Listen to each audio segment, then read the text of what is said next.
Мейірімділік. Мейірім адамзат баласының бойындағы ең жақсы қасиеттердің бірі.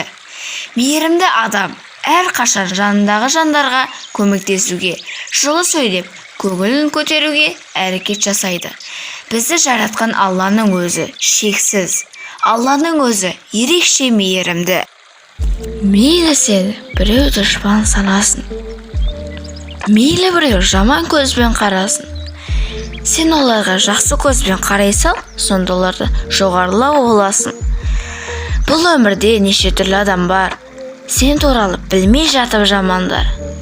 Мына сені жек көреді біліп қой, өзі жақсы көре алмайтын адамдар. Сол үшін де өз-өзіңді жақсы көр. Алдарыңнан шықсын десең жақсы жол. Жақсы жанды жолықтырғың келсе сен, ең бірінші өзің сондай жақсы бол.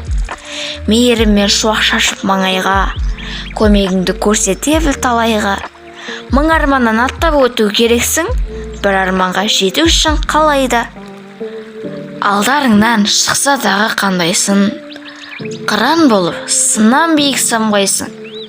Кешіре біл біреу сені ренжітсе, кешіргеннен кішірейіп қалмайсың.